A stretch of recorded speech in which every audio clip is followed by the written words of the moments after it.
Hey, Dr. Tara Vossen-Kimper here, and you're listening to the Culture Focused Practice podcast. Thank you for being here. Thank you for joining me. Welcome for the first time, or the fifth time, or the 100th time. It's good to see you. Today, my dear friends, we are cracking open the EOS Toolbox. You know I love EOS. Specifically, the 6 components every practice needs if they want to move from chaos to clarity and from survival mode to sustainability. That's what we're getting into. If you've ever run a practice without structure, I am guilty of this for the record. It's basically like trying to build a house with no foundation. It's like a house of cards. What EOS did for me and what I would purport it can do for many others is fix that. This episode is part of our mini EOS Foundations for Group Practices series, and we are just knee deep inside of this concept and notion of having an EOS toolbox. Before we go on, I will say make sure you subscribe to stay up on any new episodes that are coming out. You can go back and binge listen to previous episodes. And the more you subscribe to the podcast, if it speaks to you, the more it reaches other people that it will likely speak to. Hashtag thank you, algorithms. There's a few main points to hit in this episode. First and foremost, EOS is the Entrepreneurial Operating System developed by Gino Wickman. If it's not clear already, it's comprised of 6 key elements, and each of those elements represents a very distinct aspect of your business structure. What's really great is that each of the elements also comes along with specific tools for ensuring that it's all running smoothly. So our agenda today is to basically briefly cover each of those 6 elements, just like a quick description as well as an associated tool. There is not enough time in today's episode to go in depth with any of this. So think of this as sort of an overview, like a large level framework for what this looks like and how it can be enacted. Don't think of it as a very detailed teaching you specifically how to implement, because that's not what this is. Okay, so first let me just say all the different components, and then we'll get into a little more depth with each of them. 1, we have vision. That's 1. 2 is people. 3 is data. 4 is issues. 5 is process. And 6 is traction. So let's start from the top, shall we? Vision. Everyone has to be crystal clear on where you're going and how you're getting there. So if you're thinking of vision, think about, especially if you're the visionary in your business, if you are on leadership, you're also going to have a huge part in this specific process. Your vision is comprised of 8 key things. Some of the main pieces to vision are going to be clarifying what your core values are and ensuring everybody's living them out. It's going to be looking out a very, far distance. You actually get to agree on the distance, whether it's 10 years or 20 years or 5 years, sort of looking into the future to say that's the direction we're headed. It's about marketing. It's about your core focus, your niche and your purpose. It's about your quarterly rocks, the things that you focus on in the next 90 days to ensure that you're on track with that 3, 5, 10-year target. Vision is really sort of charting the course. Where are we going and who are we in that process? And what do we say no to? So that core focus piece in particular that's embedded in vision is really important for figuring out what you don't focus on as much as what you do focus on. It's important for someone like me anyway, because I want to say yes to everything. So, there's that. If you have a lack of vision, it really does feel like moving in different directions. Like everybody's trying to row in a boat, but the timing is off, and like the island that you're rowing towards, everybody's rowing towards a different island. People are sort of arguing about the direction that you're going, or there's not arguing, but people are just rowing in the wrong direction and then getting low level frustrated that the other person isn't following. It's just fucking messy. It's honestly messy when there's not a clear vision. It's not only messy for leadership and the people who are doing the rowing, it's messy for your team because they also don't know where things are going. They don't know where we're headed. They don't understand how we engage with each other in the process of getting there. They don't understand how we make decisions. It's messy. Trust me, it's messy. one of the ways that we keep vision organized, and this is the tool that goes along with vision that's really, really important, is something called a vision/traction organizer. So this is I think they do it on 2 pages. Ours takes up about 2 pages. So if you go to eosworldwide.com, I think that's the website, they have a VTO on there you can download. It's a free like PDF resource. The 8 components to vision, everything is housed in these 2 pages. So when you have something like your core values, they're listed out and clarified. Everybody not only knows what they are, but seeks to follow them. Your core focus, what you do and why you're here, that's also clarified in your VTO. Any sort of goals that you have that can't be captured in the next 90 days, sort of like major projects, might go in your VTO issues list. The VTO is the catch-all for your vision. It's a way for everybody to stay on the same page. If you're interested, you can share this with your wider team. We share our VTO with our full team. It's developed and cultivated and maintained by leadership, but everybody has access to seeing it because we want them to be rowing in the same direction as we are. And we share it in other ways, but that's neither here nor there for right now. So think about your VTO as the tool to really create alignment around your values and your goals and your focus. That's ultimately what it's about. So that's vision. That's that first element. Second element is people. The core component to people is having the right people in the right seats. So right people means that they are in alignment with culture, their cultural fits.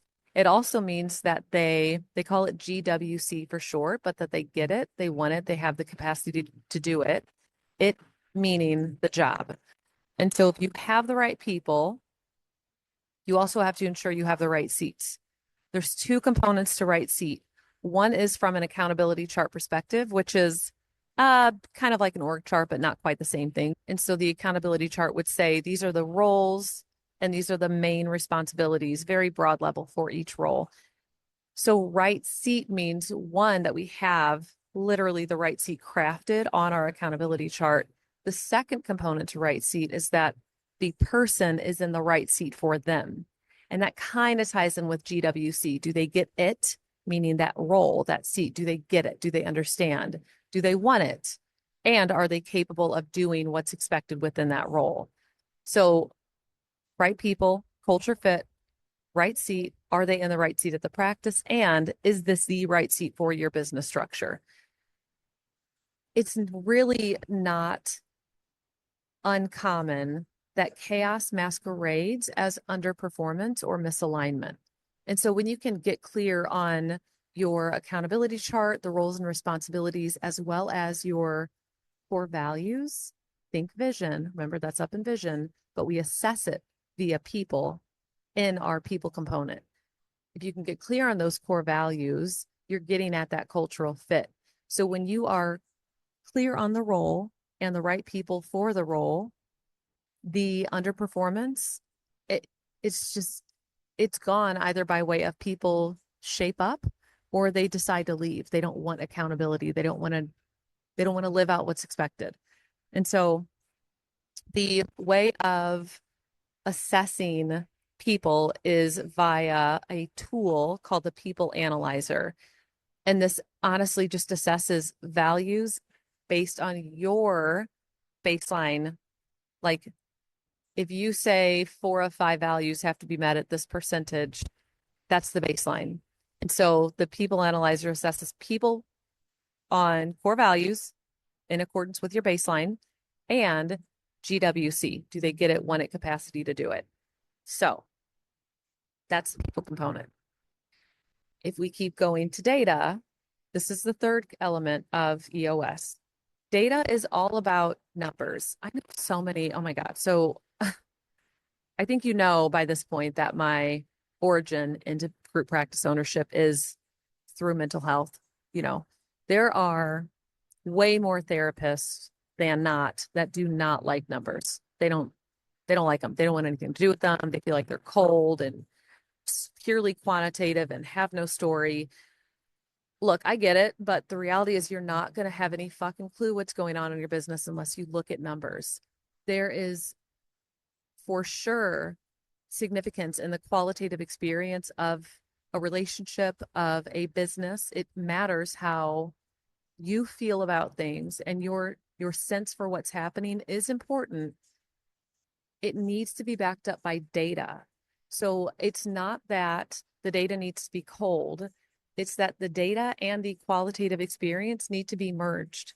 And we typically, I will say therapists in particular are going to lean into the qualitative experience and just believe their gut, sort of trust how they feel. I love how I feel. I absolutely respect how I feel.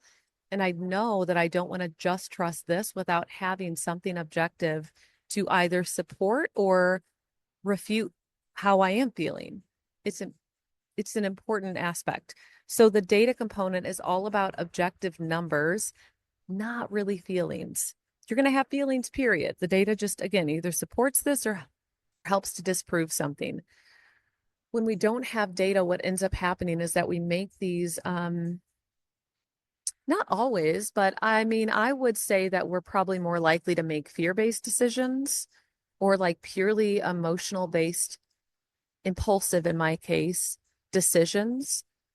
And when we have data, we can have a thought and a feeling, and we might want to make a decision. But if we say to ourselves, hang on a second, let me just pause and look at what the data is also telling me. It helps to establish the checks and balances between maybe what your emotionally driven self wants to do compared to what the data would support doing. Again, I love both. I don't want it to come across like I don't. I love feelings. I also love data. I think the two need to live together. The tool for this that is really, really important is called the scorecard. This is like, think 5 to 8 weekly metrics that really give you a pulse on your business. So it might be something like session count, revenue, claims submitted, aging report, provider utilization, marketing connections, community connections. Some measures might be lag measures, some might be lead measures. The point is that you just need 5 to 8-ish metrics that are going to give you the sort of full view of the practice. So when you have that gut feeling like something is off with our inquiry process or our inquiry to intake process, why are we not getting more clients in the door? If your scorecard measure has both an inquiry count on it as well as a conversion count, as well as, number of sessions per week, the data in combination might tell you that your inquiries are hella low, which points to marketing related needs. It might say that your conversion fucking sucks, which points to something happening in your client care process and your intake process. It might point to your session count is crazy high, but you haven't increased the number of clinicians or your clinicians haven't increased their caseloads or their schedules. So it might mean that you need to hire. So my point is that the data is giving you a lot more depth with what might be actually going on in conjunction with how you're feeling. Like if you have a sense that something is off, again, the data can either expand on that and say, yes, something is off.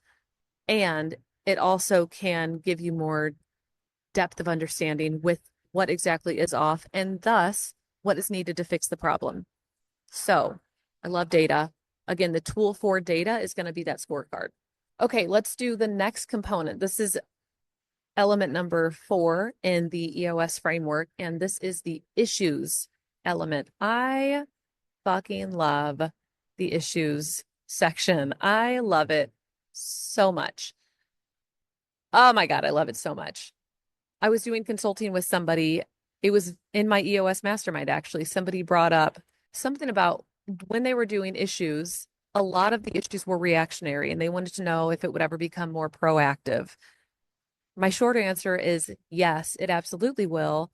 My longer answer is once you can keep the issues solving track implemented and get through all the reaction things, all the reactionary issues, because once that's done, then you're able to take stock of where you are and look forward. And then you start being proactive about what's to come and what needs to change. And you're anticipating things that are going to come up and you're planning, which keeps you more in line with your VTO, with your vision.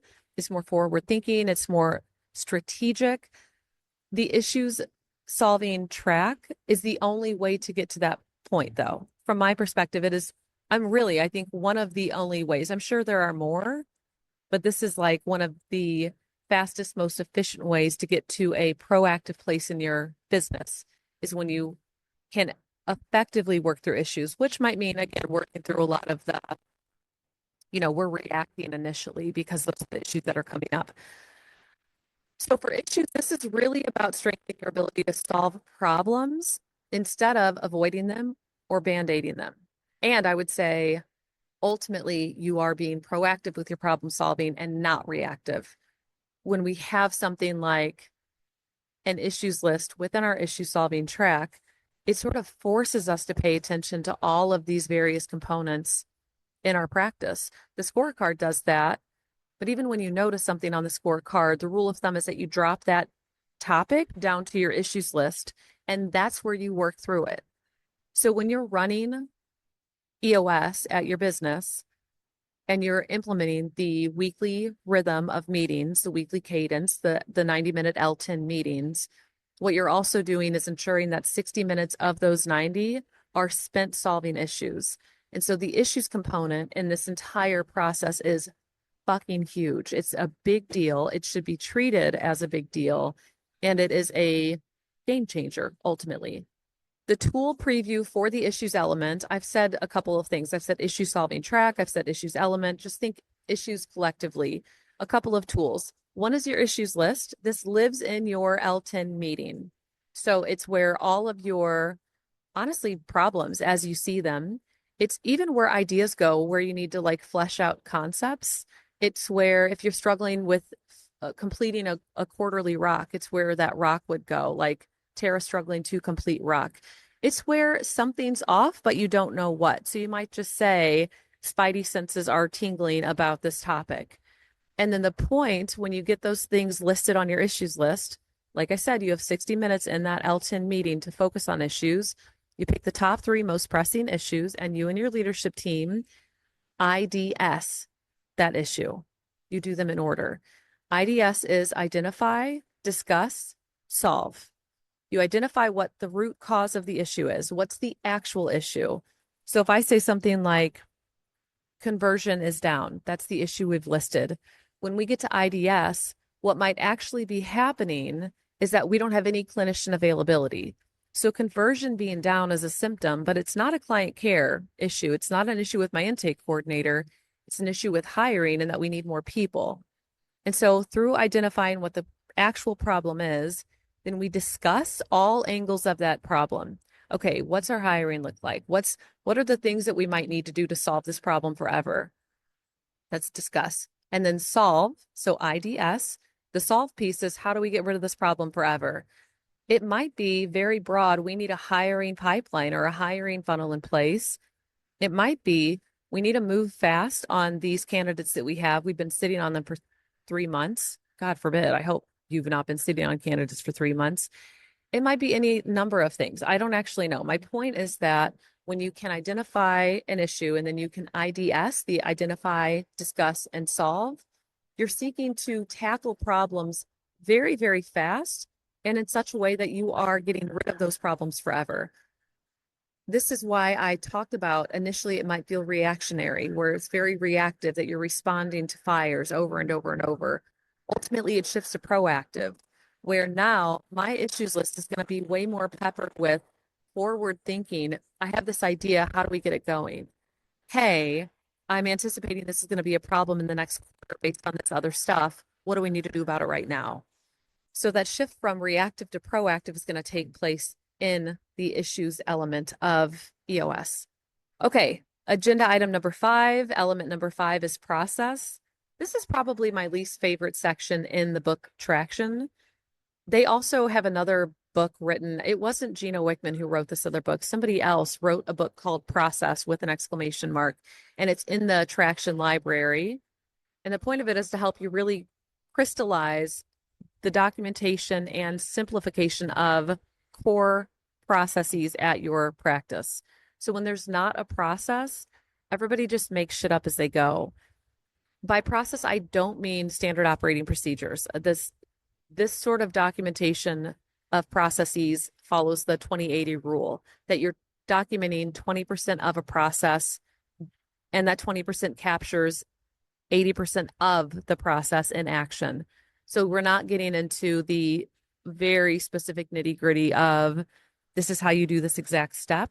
The core process documentation is much broader. It's more high level than it is like hyper detailed. When you have a process documented, not only can that then be shared with everybody, and they use the language followed by all. So when a process is documented, you want to share it with everybody such that they can follow it. Also, what it does is it helps you decrease the firefighting with regard to process-oriented questions. So again, this kind of points back to the issues list, but when you have process-related questions that come up in your Elton meetings or they're on the issues list and you work through them, sometimes the outcome of that is to develop a process and plug it into a relevant manual or handbook or process document. When you do that, what you're doing in the future is shortcutting your discussion. If there's something now that comes up around said process, we all might say, ooh, actually, let's go to that process document and see what's documented. And then if we have further questions, we can go from there. But immediately you're going from a whole ass discussion about a process down to 5 sentences. Go to this process document, see what's documented. If we need further information, let's bring it back here and discuss. If not, here's the to-do for this person. Boom, done. Much, much easier. So it really gets rid of firefighting. I mean, it's something that just slowly chips away at the need to be constantly reacting to things that are going wrong around you. The tool preview for this is the core processes documented and that using that 20/80 rule. Again, I think this is probably my least favorite section in Traction. So I would recommend, if this is important to you, which it should be, I would recommend reading process. Again, if you go to eosworldwide.com, you're going to be able to see the process book on there somewhere. It's in the Traction library. The last element to this is traction. So what traction is really getting at is regular execution. So regular cadence, regular rhythms, regular meetings, for example, so that your vision becomes real. When you have consistent action and accountability, which is hardcore baked into your Elton style meetings, you will get traction because you're constantly looking at your scorecard. You're always doing your to-dos. You're super in tune with your rocks. You're working through any process related things. You're sharing messages with the rest of the team. You can't not have traction. If you don't have traction, you probably have people issues, or you might be integrating EOS in an inaccurate way. But for traction, the tool preview here is that Elton meeting. There is a very structured agenda that goes along with it. It is incredible for tracking progress and solving issues and staying aligned. Elton is, I mean, it's absolutely one of the best ways to have a meeting, and also my favorite way. I mean, that goes without saying. So that's the traction component. Again, just to recap, the 6 elements, we've got vision. The tool is the VTO, the Vision Traction Organizer. We have people. The tool is the People Analyzer. We've got data. Tool is the scorecard. We've got issues. Tool is the issues list plus IDS. We have process. Tool is the core process documenting, which is the 20/80 rule. And for traction, the tool is that Elton meeting. It's that weekly rhythm of meeting. What I would say in terms of action steps, what I think you should do is just score yourself quickly on each of these 6 components. As you were listening, were there any that you recognized right away as being very problematic? If you use EOS consistently, what are the weak areas for you?